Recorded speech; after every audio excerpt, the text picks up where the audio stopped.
Bismillahirrahmanirrahim. Assalamualaikum warahmatullahi wabarakatuh. Alhamdulillahirabbil alamin wa bihi nasta'in ala umuri dunya waddin. Wassalatu wassalamu ala asrofil anbiya'i wal mursalin sayyidina Muhammadin wa ala alihi washabihi ajmain. Amma ba'du. Ada pepatah yang mengatakan bahwasannya jika tak kenal maka tak sayang. Bagi saya, jika tak kenal maka mari kita ta'aruf. Perkenalkan, nama saya Ridho Salyo. Saya dari Universitas Muhammadiyah Jakarta, jurusan akuntansi, Fakultas Ekonomi Bisnis. Kelas saya berada di kelas C dengan nomor induk mahasiswa saya 220302093 dengan dosen Al-Islam Kemuhammadihan yang bernama Pak Adi Mansah. Pada kesempatan kali ini, saya ingin melakukan sebuah video yang akan menjelaskan beberapa soal, terdiri dari 5 soal. Yang pertama adalah pembahasan terkait akidah dan akhlak. Seperti yang kita ketahui, dalam kedasaran hidup kita ada yang namanya akidah dan akhlak. Dan seberapa pentingnya sih akidah dan akhlak ini? Mari kita dengarkan menurut penjelasan dari pandangan saya sendiri. Baik, mari kita mulai. Yang pertama kita akan membahas tentang akidah terlebih dahulu. Akidah adalah pokok atau dasar keyakinan yang harus dipegang secara teguh. Sedangkan akhlak adalah sikap hidup dalam menjalankan kehidupannya. Jadi kalau diartikan, akidah dan akhlak ini adalah proses di mana kita harus mempunyai akhlak, mempunyai adab, mempunyai tata krama dan sopan santun. Untuk akidahnya sendiri, ini bagaimana cara kita mempelajari, meyakini ajaran-ajaran Islam dalam agama kita sendiri, agama Islam, bagaimana kita bisa menjadi lebih baik daripada sebelumnya untuk mencapai kehidupan kita yang sejahtera maupun di dunia maupun di akhirat.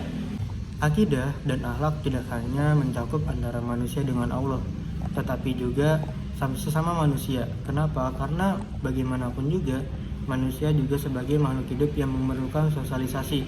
Dalam pelajaran ilmu pengetahuan sosial yang kita ketahui adalah manusia adalah makhluk hidup sosial, yang dimana kita harus memerlukan manusia lain untuk membantu kita dan juga kita membantu yang lain agar mencapai tujuan yang diinginkan dengan hasil yang baik dan juga memuaskan untuk diri kita dan juga orang lain. Di sini saya akan memberikan 3 contoh akidah dan akhlak. Yang pertama, melaksanakan perintah Allah dan menjauhi larangannya. Yang kedua, berpegang teguh terhadap Al-Quran dan hadis Nabi Muhammad SAW. Yang ketiga, meningkatkan kualitas diri kita agar kita menjadi lebih baik ke depannya.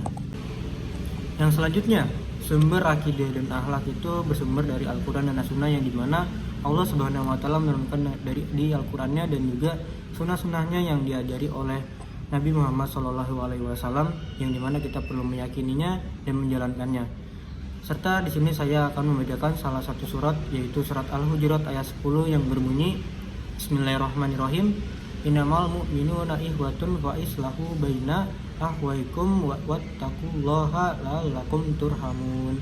Yang artinya, orang-orang beriman itu sesungguhnya bersaudara. Sebab itu damaikanlah antara kedua saudaramu dan takutlah terhadap Allah Subhanahu wa Ta'ala supaya kamu mendapatkan rahmat. Yang dimana maksud di sini adalah orang-orang beriman itu sesungguhnya bersaudara.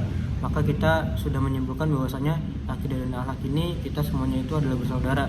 Yang dimana saya sudah menjelaskan bahwasannya manusia itu adalah makhluk sosial yang membutuhkan sosialisasi terhadap manusia dengan manusia yang lainnya untuk mencapai tujuan yang diinginkan dan juga kesuksesan terhadap bersama. Yang selanjutnya di sini saya akan menjelaskan apa saja sih ciri-ciri ataupun identifikasi akhlak dari pribadi, akhlak dalam berkeluarga, akhlak dalam bermasyarakat. Yang pertama, saya akan menjelaskan akhlak dalam pribadi terlebih dahulu. Kita harus dalam akhlak pribadi, kita harus mempunyai yaitu sabar, syukur, pemaaf dan amanah. Yang kedua, akhlak dalam keluarga, yaitu kita harus berbakti, kita harus mendoakan, dan juga kita harus mematuhi segala perintahnya dan juga larangannya. Yang terakhir yaitu adalah masyarakat. Di sini secara umum kita harus mempunyai akhlak dalam masyarakat, dalam artian atau tanda kutip kita bisa memberikan bantuan apa yang kita bisa bantu kepada masyarakat sekitar. Dan juga ketiga, kesimpulan ini kita bisa dapatkan dalam surat Al-Hujurat ayat 10 tadi, yang berartikan orang-orang beriman itu sesungguhnya bersaudara dalam bermasyarakat. Kalau untuk pribadi kita hanya diri kita sendiri dan juga Allah Subhanahu wa Ta'ala yang mengetahuinya. Untuk keluarga kita, dengan keluarga kita harus bisa berbakti dan mendoakan sebagaimana dalam ajaran Islam sudah diajarkan, kita harus berbakti kepada orang tua dan juga mendoakannya. Untuk yang selanjutnya, di sini saya akan membahas yaitu bagaimana sih kita berakhlak dalam bernegara dan juga berbangsa. Secara simpel di sini saya sudah menyimpulkan ada dua pembahasan, yaitu kita di sini sebagai umat manusia, kita harus mempunyai jiwa-jiwa menegakkan keadilan dan juga kebenaran. Dan yang terakhir, kita harus bisa mempunyai nilai-nilai kemanusiaan, yang dimana kita di Indonesia ini sudah banyak yang namanya tidak adil, tidak benar, yang salah itu dibenar-benarkan, dibela-belain. Disitulah jiwa-jiwa kita harus muncul, dan juga nilai-nilai kemanusiaannya harus ada juga, karena kita hidup di Indonesia, kita harus bisa membantu satu sama lain, karena banyak sekali di luar sana yang membutuhkan kita dan juga kita membutuhkan mereka di akhirat nanti. Dan yang terakhir, di sini saya akan menjelaskan bagaimana sih kita bisa menjalankan hubungan yang sakinah, mawaddah, dan warohmah. Di sini saya sudah menyimpulkan bahwasannya ada beberapa hal, yaitu yang pertama, kita harus mencintai Allah Subhanahu wa Ta'ala agar kehidupan kita bisa makmur di dunia dan juga di akhirat. Yang kedua, kita harus bisa berkomunikasi dengan baik, karena bagaimanapun juga tanpa adanya komunikasi, hubungan itu tidak akan ada yang namanya kelancaran. Dan yang terakhir, ini yang paling penting, yaitu adalah kita harus bersyukur atas apa nikmat Allah Subhanahu wa Ta'ala yang sudah diturunkan kepada kita dan juga bagaimana kita menjalankannya. Serta yang terakhir banget yaitu adalah ego kita harus bisa kita turunin ketika kita sedang dalam masalah.